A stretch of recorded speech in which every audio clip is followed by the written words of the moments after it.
कि भाई कांग्रेस को ये फैसला करना चाहिए कि कांग्रेस पार्टी भाजपा से लड़ना चाहती है या भारत से। तो सवाल उठा कि साहब आप ये कैसे कह रहे हैं कि वो भारत से लड़ना चाहती है कांग्रेस पार्टी। तो मैंने कहा कि क्योंकि नरेंद्र मोदी जी ने भारत की नई संसद का जब उद्घाटन किया तो कांग्रेस पार्टी ने विरोध किया। भारत की संसद का विरोध क्यों किया? संसद भाजपा की नहीं थी, संसद तो भारत की थी। और दीपक जी, कांग्रेस की असली समस्या ही राहुल गांधी है। कांग्रेस में पिछले 15 सालों से जो फैसले हो रहे हैं, जो फैसले हुए हैं, उनकी वजह से कांग्रेस की दुर्दशा हुई। तो कांग्रेस की दुर्दशा, कांग्रेस की हार, कांग्रेस की बर्बादी जिन फैसलों की वजह से हुई, तो फिर कांग्रेस की बर्बादी का जिम्मेदार वो व्यक्ति होगा जिसके फैसले, जिन्होंने फैसले लिए। तो कांग्रेस के फैसले कौन कर रहा था 15 सालों से? राहुल गांधी जी और राहुल गांधी जी की टीम कर रही थी। और अरविंद केजरीवाल अकेले ऐसे नेता हैं भाजपा और कांग्रेस के अलावा जिन्होंने अपने दम पे एक से अधिक राज्यों में सरकार। तो जनता को उनका ये जो फैसला था ये पसंद नहीं। तो मुझे लगता है कि अरविंद केजरीवाल जी की हार में भी राहुल गांधी जी का रोल है। राहुल गांधी एक ऐसी बीमारी हो गए हैं कि उनके साथ जो खड़ा हो जाएगा वो भी बीमार है। नमस्कार दोस्तों, मैं हूं दीपक चौरसिया और हमारे इस मंच पर आपका स्वागत है। मैं आपके सामने देश और दुनिया के सामाजिक और राजनीतिक विषय होते हैं, उन पर खुली चर्चा करता हूं और साथ ही साथ ऐसे न्यूज मेकर से भी मिलवाता हूं जो अपनी बात, अपनी राय और अपनी चीजों के कारण सोशल मीडिया पर और मेन स्ट्रीम मीडिया पर दोनों पर छाए रहते हैं। ऐसे ही हमारे साथ कल की पीठाधीश्वर आचार्य प्रमोद कृष्णन जी, जो कांग्रेस से निकाले गए हैं। अभी वो किसी पॉलिटिकल पार्टी के सदस्य नहीं है, लेकिन मैं अंडरलाइन कर दूं क्योंकि उन्होंने प्रधानमंत्री को कल की पीठ के समारोह के अंदर बुलाया था। उसके बाद कांग्रेस पार्टी ने उन्हें अपनी पार्टी से निकाल दिया था। शुरुआत करते हैं दिल्ली के चुनाव और देश की क्या राजनीतिक परिस्थितियां बन रही हैं उस पर चर्चा के लिए। आचार्य जी, सबसे पहले तो मैं आपकी पुरानी पार्टी कांग्रेस से ही शुरुआत करना चाहूंगा और मेरी शुरुआत भी यही है कि ऐसा क्यों हुआ कांग्रेस के साथ ऐसा क्यों हुआ, राहुल गांधी के साथ ऐसा क्यों हुआ? उन्होंने कभी हाँ कभी ना क्यों किया? कांग्रेस की प्रॉब्लम क्या है और कांग्रेस क्या अपनी पुरानी गलतियों से सीख नहीं पाती? एक इंसाइडर होने के कारण आपका क्या व्यू है? अभी आप भले से पार्टी से अलग हैं, लेकिन आपने एक बड़ा चुनाव खुद गृह रक्षा मंत्री राजनाथ सिंह के सामने लड़ा था और लाखों वोट पाए थे। और दीपक जी, कांग्रेस की असली समस्या ही राहुल गांधी है। कांग्रेस की जो बीमारी है उसकी जड़ राहुल गांधी। और मैं इस बात को इसलिए नहीं कह रहा हूं कि राहुल जी से मेरा कोई मतभेद है या राहुल जी से मेरी कोई दुश्मनी है, राहुल जी से मेरी कोई लड़ाई है, ना ना। क्योंकि कांग्रेस में पिछले 15 सालों से जो फैसले हो रहे हैं, जो फैसले हुए हैं, उनकी वजह से कांग्रेस की दुर्दशा हुई। तो कांग्रेस की दुर्दशा, कांग्रेस की हार, कांग्रेस की बर्बादी जिन फैसलों की वजह से हुई, तो फिर कांग्रेस की बर्बादी का जिम्मेदार वो व्यक्ति होगा जिसके फैसले, जिन्होंने फैसले लिए। तो कांग्रेस के फैसले कौन कर रहा था 15 सालों से? राहुल गांधी जी और राहुल गांधी जी की टीम कर रही थी। राहुल गांधी की टीम को किसने सेलेक्ट किया, किसने चुना? राहुल गांधी जी ने किया। अब पिछले 15 सालों से एक के बाद एक, एक के बाद एक, एक के बाद एक हम चुनाव हारते जा रहे हैं। हम उत्तर प्रदेश में बिल्कुल खत्म, बिहार में खत्म, गुजरात में खत्म, मध्य प्रदेश में खत्म, छत्तीसगढ़ में खत्म, हम पंजाब में खत्म, हम तमिलनाडु में खत्म और दिल्ली में खत्म। तो आखिर इसका जिम्मेदार आचार्य प्रमोद कृष्णम को या दीपक चौरसिया को नहीं ठहराया जा सकता। तो जो लोग कांग्रेस के फैसले कर रहे हैं, जिन लोगों ने कांग्रेस को बर्बाद करने के फैसले किए हैं, ऐसे फैसले किए जिनसे कांग्रेस लगातार बर्बाद हो रही है, तो उनको ही जिम्मेदारी लेनी पड़ेगी। और वो लोग जिम्मेदारी लेने को तैयार नहीं है। हर हार के बाद ये कहते हैं कि हम आत्मचिंतन करेंगे, आत्ममंथन करेंगे। जब 2022 में हम हारे तब बहुत बड़ा एक वो हुआ यूपी में, हम बिल्कुल शून्य हो गए एक तरह से, कि साहब समीक्षा बैठक होगी। तो मैंने उस समीक्षा बैठक में भी ये बात कही कि जिनकी समीक्षा होनी चाहिए वो समीक्षा कर रहे हैं, ये एक बड़ी बात थी। एंड उस वक्त मैं प्रियंका जी के साथ था, एडवाइजर काउंसिल में था, पॉलिटिकल अफेयर्स कमेटी में था। प्रियंका गांधी के राजनीतिक चिंतन, सलाहकार रहे हैं हाँ, प्रमोद जी आप। हाँ, चिंतन शिविर हुआ उदयपुर में। तो मैंने ये बात, उसकी अध्यक्षता खड़गे जी कर रहे थे, जब खड़गे जी कांग्रेस के अध्यक्ष नहीं थे, गुलाम नबी आजाद भी उसमें थे। उस पॉलिटिकल अफेयर्स कमेटी में कमलनाथ जी थे, भूपेश बघेल जी थे, प्रियंका जी खुद थी, जनार्दन देवली थे, एंड बहुत बहुत बड़े नेता थे, शशि थरूर थे। तब भी मैंने कहा कि भाई कांग्रेस को ये फैसला करना चाहिए कि कांग्रेस पार्टी भाजपा से लड़ना चाहती है या भारत से। तो सवाल उठा कि साहब आप ये कैसे कह रहे हैं कि वो भारत से लड़ना चाहती है कांग्रेस पार्टी। तो मैंने कहा कि क्योंकि नरेंद्र मोदी जी ने भारत की नई संसद का जब उद्घाटन किया तो कांग्रेस पार्टी ने विरोध किया। भारत की संसद का विरोध क्यों किया? संसद भाजपा की नहीं थी, संसद तो भारत की थी। और नरेंद्र मोदी जी इसको अपने साथ तो लेके जाएंगे नहीं कहीं, क्योंकि भारत में जितने निर्माण पंडित नेहरू के द्वारा हुए, पंडित नेहरू भी अपने साथ नहीं ले गए, अटल बिहारी वाजपेयी जी भी नहीं ले गए, इंदिरा गांधी जी भी नहीं ले गए। तो क्या भारत की इस नई संसद को नरेंद्र मोदी जी अपने साथ ले जाएंगे? अगर वो अपने साथ नहीं ले जाएंगे तो फिर इसका विरोध क्यों? और फिर इसी संसद में आप किस मुंह से बैठोगे? आप काले काले कपड़े पहन के, रावण की सेना बन के अगर विरोध करोगे तो देश की जनता को बुरा लगता है। वैसे भी दीपक जी, हमारा जो भारत है ना, भावनाओं का देश है, श्रद्धा का देश है, आस्था विश्वास का देश है, सनातन का देश। तो आप किसी मुहूर्त पर, किसी शुभ घड़ी पे काले कपड़े पहन के जाओ, उसे अशुभ माना जाए। तो कांग्रेस पार्टी भारत से लड़ना चाहती है या भाजपा से, इसका फैसला करो। अब ये बात है तो कड़वी बात है। तो मुझे मालूम था कि इन बातों को कहने से, इन बातों को सामने रखने से मेरा विरोध होगा, राहुल गांधी जी का कैंप मेरा दुश्मन हो जाएगा और मेरा राजनीतिक वध होगा। लेकिन मैंने उसकी परवाह नहीं की। अब मुझे बताओ, मैंने दो बातें कही। पहली बात ये कि भाई कांग्रेस पार्टी को भारत से नहीं लड़ना चाहिए। दूसरा मैंने कहा कांग्रेस पार्टी को सनातन से नहीं लड़ना चाहिए। जो सनातन को मिटाने की बात करते हैं, आप उनका समर्थन क्यों करते हैं? राम से क्यों लड़ना चाहते हैं? राष्ट्र से क्यों लड़ना चाहते हैं? तो ये बातें कड़वी बातें थी। ठीक है। अब पर मैंने कहा, अब मैंने जब ये बातें उठाई दीपक जी, तो बड़ी इंपॉर्टेंट बात है। तो इन्होंने कहा कि साहब आचार्य प्रमोद कृष्णम पार्टी लाइन के खिलाफ बोल रहे हैं। तो मैंने ये बात अंदर भी कही, कमेटियों की बैठकों में कही। मैंने कहा भाई, पार्टी लाइन के खिलाफ मैं बोल रहा हूं, ये आप कह रहे हैं, लेकिन मैं आपसे दूसरी बात कहना चाहता हूं। आपकी जो लाइन है ये गलत है। तो मैंने तो कांग्रेस पार्टी को मजबूती देने के लिए सलाहें दी, लेकिन जो उन्हें सही सलाह देता था वो उन्हें शत्रु नजर आता था। इससे आगे चलते हैं। आपको क्या लगता है केजरीवाल क्यों हारे? प्रमोद कृष्णम एक राजनीतिक विश्लेषक, एक पॉलिटिकल व्यक्ति, क्या सोचते हैं दिल्ली के बारे में, केजरीवाल की हार के बारे में?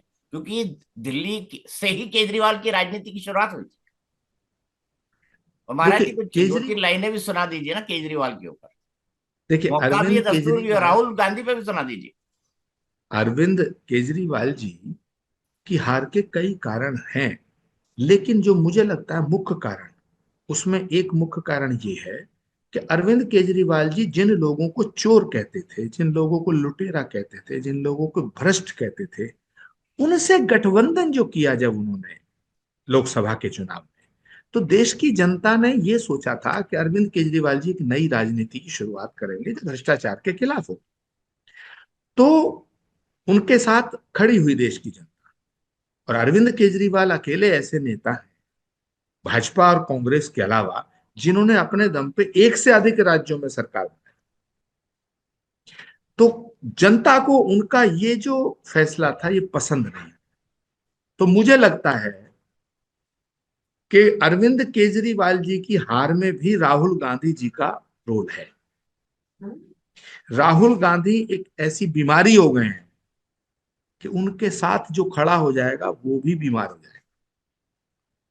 और लोग तो ये बता रहे हैं कैलकुलेट करके कि राहुल गांधी और अरविंद केजरीवाल अगर साथ चुनाव लड़ लिए होते तो अरविंद केजरीवाल को 36 सीटें मिल जाती। इंडिया गठबंधन में अगर चुनाव लड़ते तो 36 सीटें अगर मिल जाती। अगर राहुल गांधी जी केजरीवाल जी के साथ चुनाव लड़ते तो मुझे लगता है 10-12 सीटें और कम हो जाती। ऐसा क्यों? देखिए हमारे यहाँ एक शास्त्रों में ना ज्योतिष शास्त्र का जिक्र आता है। तो ज्योतिष शास्त्र में आप तो जानते हैं, ज्ञानी है, विद्वान है। एक राहु है, एक केतु है, एक शनि है। शनि की भी ढैया होती है, शनि की 7.5 ही होती है। तो ये जो ये जो विनाश करने वाली शक्तियां हैं, जब ये ज्यादा पावरफुल होती हैं तो फिर जो छोटे नक्षत्र वाले लोग होते हैं उन पर इतना प्रभाव डालती है कि उन्हें बर्बाद कर देती है, उनकी बुद्धि भ्रष्ट कर देती है। तो राहुल गांधी जी राजनीति के इतने बड़े राहु हैं कि उनके इर्द गिर्द जो आएगा, दीपक जी आप भी चले जाइए तो आपका भी कल्याण कर देंगे। मतलब आपने, मुझे लग रहा है कि राहुल जी की कुंडली देखी हुई है। है वो तो कुंडली को मानते नहीं। नहीं नहीं, पर आपने तो वो देख तो ली होगी महाराज जी। आपने तो आचार्य जी देख ली होगी, पक्का देख ली होगी, कहीं से लाए होंगे डेट ऑफ बर्थ टाइम और निकाल लिए होंगे कि नहीं क्या ग्रह नक्षत्र कैसे कहते हैं। नहीं, कुंडली थोड़ी सी देखने की कोशिश की थी तो उन्होंने मुझे ही पार्टी से बाहर कर दिया। मैंने मैंने अब कुछ जब तो बाहर देखा किया होगा। होगा उसके बाद तो आपने जरूर देखी होगी कि इनका भविष्य क्या है। नहीं नहीं नहीं, उसके बाद बिल्कुल देखना बंद कर दिया, उससे पहले देख रहा था। क्योंकि मैं कांग्रेस को ताकतवर बनाना बनते हुए देखना चाहता था। और मैं जहां था वहां पूरी श्रद्धा निष्ठा से था। और आज भी मैं जहां हूं, मैं पूरी श्रद्धा और निष्ठा से हूं। मैं हाफ हार्टेड आदमी नहीं हूं। मैं जो करता हूं पूरे मनोयोग से करता हूं। तो मैंने कुछ जरूर देखा था, तभी मैंने ये बात कही थी कि कांग्रेस की कमान राहुल गांधी से हटा के प्रियंका गांधी को सौंप दी जाए। और मैंने दूसरी बात कही थी कि राजस्थान में अशोक गहलोत जी की जगह सचिन पायलट को मुख्यमंत्री बना दिया जाए। और तीसरी मैंने बात कही थी कि आप राम और राष्ट्र से मत लड़ो। अब मुझे बताओ दीपक जी, ये तीनों बातें तो कांग्रेस के हित की थी, मेरे हित में क्या था? अच्छा, हाल ही के दिनों में कांग्रेस पार्टी कोर्ट के अंदर गई। कई सारे धर्माचार्यों ने, साधु संतों ने, जो प्लेसेस ऑफ वर्शिप एक्ट को लेकर जो विवाद है, और कई सारे मुस्लिम संगठन, उन्होंने कहा है कि प्लेसेस ऑफ वर्शिप एक्ट जारी रहना चाहिए। और जो है और जो पुराने विवाद हैं, जैसे संभल वाला मामला आया, बाकी मामले आए, इनको नहीं उठाना चाहिए, क्योंकि इसके बारे में नरसिम्हा राव सरकार एक कानून बना चुकी है। कई सारे विद्वान, हमारे जो धर्माचार्य हैं, जिसमें देवकीनंदन ठाकुर जी हैं, कई अन्य पीठों के महंत हैं, उन्होंने कहा कि ये नहीं रहना चाहिए। ये हमारे साथ अन्याय है। ये इसलिए अन्याय है क्योंकि हमारे जो पूजा स्थल है पुराने, जिनको आक्रांताओं ने तोड़ा, वो हमें वापस मिलना चाहिए। कांग्रेस पार्टी अब एक पॉलिटिकल पार्टी के तौर पर सुप्रीम कोर्ट गई है। उसने कहा है कि भारत के धर्मनिरपेक्ष कैरेक्टर को बनाए रखने के लिए ये कानून जरूरी है। केंद्र ने अभी तक अपना एफिडेविट नहीं दिया है। आपको क्या लगता है, कांग्रेस पार्टी क्या अब सिर्फ मुस्लिम वोट बैंक के सहारे है, और एक ऐसा वोट बैंक जो एंटी मोदी है, एंटी बीजेपी और एंटी आरएसएस है? देखिए पहली बात तो बड़ी मजेदार ये है दीपक जी कि जिस नरसिम्हा राव के हर फैसले से कांग्रेस नफरत करती है, ये फैसला उन्हें अच्छा लग रहा है। जिस नरसिम्हा राव की के पार्थिव शरीर को कांग्रेस के दफ्तर में लाने की अनुमति कांग्रेस पार्टी के इस नेतृत्व ने नहीं दी, उन्हें ही नरसिम्हा राव का ये फैसला बड़ा अच्छा लगा। अब मैं आता हूं प्लेसेस ऑफ वर्शिप एक्ट पे। प्लेसेस ऑफ वर्शिप एक्ट अपने आप में इस बात का सबूत है दीपक जी कि हम सच को छुपाना चाहते हैं, हम झूठ पे पर्दा डालना चाहते हैं, हम एक आवरण डालना चाहते हैं, हम पाखंड और झूठ को सामने रख के कुछ छुपाना चाहते हैं। प्लेसेस ऑफ वर्शिप एक्ट बना ही इसलिए कि भाई मंदिरों को तोड़ा गया, क्योंकि ये इतिहास के पन्नों में दर्ज है। मंदिरों को तोड़ा गया, भारत की सनातन संस्कृति को नष्ट करने की कोशिश की गई। तो अब मंदिरों को तोड़ा गया, ये तो इतिहास में दर्ज है। बाबरनामा इसका गवाह है, आईने अकबरी गवाह है, बड़े बड़े इतिहासकार इसके गवाह हैं, इतिहासकार बर्नी इसका गवाह है, और भी बहुत से इतिहासकार। तो इतिहास के पन्नों से ये बात नहीं मिटाई जा सकती कि मंदिरों को तोड़ा गया। तो अब क्या किया जाए? अब ये हिंदू जनता को, हिंदू जनमानस को, सनातन धर्म के मानने वाले लोगों को जब पता चलता है कि यार हमारे मंदिरों को तोड़ा गया, 500 साल पहले तोड़ा गया, 600 साल पर बाबर ने भी तोड़ा, तैमूर ने भी तोड़ा, मोहम्मद गौरी ने भी तोड़ा, गजनबी ने तोड़ा, और औरंगजेब ने तोड़ा, तो सनातन धर्म के मानने वालों का खून खौलता है, उनमें आक्रोश पैदा। और जब वो देखता है कि भाई जो कांग्रेस पार्टी है, जो विपक्ष है, ये औरंगजेब के साथ खड़ा है, शिवाजी के साथ नहीं खड़ा, जब उन्हें लगता है कि महाराणा प्रताप के साथ विपक्ष नहीं खड़ा है, अकबर के साथ खड़ा है, उन्हें लगता है कि भाई जो ये भारत में विपक्ष है, खासतौर से राहुल गांधी, खासतौर ये जो बाकी जो विपक्षी वामपंथी नेता हैं, ये सब सनातन के साथ नहीं है, सनातन को मिटाने वालों के साथ खड़े हैं, मंदिरों को तोड़ने वालों के साथ खड़े हैं, तो उन्हें इनसे घृणा होती है, तो इनसे, इनके प्रति उनके मन में नफरत जागती है, और उनको लगता है कि देश की सत्ता पर ऐसे लोग नहीं बैठने चाहिए जो मंदिरों को तोड़ने के पक्ष में है। तो फिर एक झमेला पैदा किया गया, एक घालमेल किया गया कि भाई ऐसा करो, एक ऐसा एक्ट लाओ कि जो सच पे पर्दा डाल दे, और ये कह दो कि भाई जो भी हुआ इसे भूल जाओ। प्लेसेस ऑफ वर्शिप एक्ट सबसे ज्यादा इस बात का स्वयं सबूत है कि मंदिरों को तोड़ा गया और मंदिरों के साथ साथ सनातन को मिटाने की कोशिश हुई। अब जो ये अदालत की शरण में लोग गए हैं, ये सनातन के द्रोही हैं और इतिहास के द्रोही हैं। इंक्लूडिंग और कांग्रेस। जो सनातन, जो भी, I am not talking about particularly A party, मैं ये कहना चाहता हूं प्लेसेस ऑफ वर्शिप एक्ट के पक्ष में जो है, वो ना राष्ट्र का है, ना राम का है, ना सनातन का है। और वैसे भी दीपक जी, सनातन को और राष्ट्र को, सनातन को और भारत को अलग करके नहीं देखा जा सकता है। मैं आज बहुत बड़ी बात कह रहा हूं। जब तक सनातन है, जब तक सनातन है, तभी तक भारत है, और जब तक भारत है, तभी तक सनातन है। ये इसलिए नहीं कह रहा कि ये मैं सनातनी हूं, आप सनातनी, मैं इसलिए कह रहा हूं कि सनातन एक अकेला ऐसा धर्म है जिसकी उत्पत्ति भारत की भूमि पर हुई है। तो जो जहां उत्पन्न होता है, जो जहां जन्म लेता है, उससे उसको कभी अलग नहीं किया जा सकता है। बाकी जितने धर्म हैं, उनकी उत्पत्ति किसी की यरूशलेम में हुई है, किसी की अरब में हुई है। तो भारत में सभी धर्मों का सम्मान होना चाहिए, लेकिन सभी धर्म समान है ये कहना उचित नहीं है। हम सभी धर्मों का सम्मान करें, ये हमारा धर्म सिखाता है, हम करते हैं। भारत की संस्कृति ही ये है कि हमने अतिथियों का स्वागत किया है।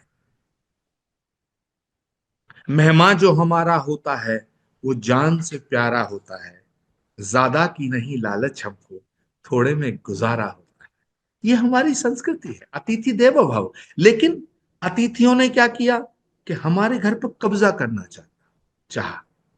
अब सवाल है कि अतिथि भी हमारे घर पे कब्जा कर ले तो चलो गनीमत है, वो अतिथि तो है, मेहमान तो है। लुटेरों ने देश पे कब्जा किया, और कुछ लोग भारत में इन लुटेरों के साथ खड़े हैं, अकबर के साथ खड़े हैं, राणा प्रताप के साथ नहीं खड़े, छत्रपति शिवाजी महाराज के साथ नहीं खड़े, औरंगजेब के साथ खड़े हैं, पृथ्वीराज चौहान के साथ नहीं खड़े, मोहम्मद गौरी के साथ खड़े, जिन्होंने सोमनाथ तोड़ा, जिन्होंने अयोध्या का मंदिर तोड़ा और संभल का मंदिर तोड़ा। संभल वो जगह है जिसका जिक्र पुराणों में है, संभल वो स्थान है जिसका जिक्र श्रीमद् भागवत में है, संभल वो स्थान है जहां भगवान का अंतिम अवतार कल की अवतार के रूप में अवतार लेगा, और भगवान का अवतार जहां होगा, उस अवतार से पहले संभल की पावन धरती पर श्री कल्की धाम का शिलान्यास करने 2024 में 19 फरवरी को प्रधानमंत्री जी आए थे। तो सोचो, जहां भगवान आया अयोध्या में, वो मंदिर भी तोड़ा, और जहां भगवान आएगा संभल में, वो मंदिर भी तोड़ा। तो सवाल इस बात का है कि ये मंदिर क्यों तोड़े गए? क्या मस्जिद बनाने के लिए जमीन की कमी थी? नहीं, जमीनें बहुत थी। ये हमारे सनातन के प्रति जो आस्था थी, हिंदुओं की आस्था पे चोट मारना था, उसे आहत करना था। अब मुझे बताओ, जो हिंदुओं की आस्था को ठेस पहुंचाते हैं, जो सनातन को मिटाना चाहते हैं, जो भारत पे हमला करना चाहते हैं, आप उनके साथ खड़े? तो जो भारत के खिलाफ है, मैं उसका समर्थन नहीं कर सकता। इसलिए मैंने राम राम कर ली और मुझे पार्टी से निकाला गया। कोई बात नहीं, एक बार नहीं 1000 बार निकाल दो, पर राम और राष्ट्र पे समझौता नहीं किया जा सकता। ठीक है। आखिरी चीज, अब आप इतने मतलब आप इतने सुरीले हैं, आप इतना अच्छा गाते हैं, तो कुछ या कोई भजन या कोई गीत की लाइन या कोई दो लाइन का दोहा चौपाई जो आप आज कहना चाहें राहुल गांधी के लिए, दिल्ली की हार के बाद, 000, लोकसभा में 3-0 और विधानसभा में 3-0 के बाद। आ, देखिए, मैं तो एक ही बात कहना चाहता। बर्बाद गुलिस्तां करने को एक ही उल्लू काफी था। हर शाख पे उल्लू बैठा है, अंजाम में गुलिस्तां क्या। क्या होगा अंजाम, बता दीजिए। अब पूत के पांव पालने में दिखते हैं, ये कहावत है।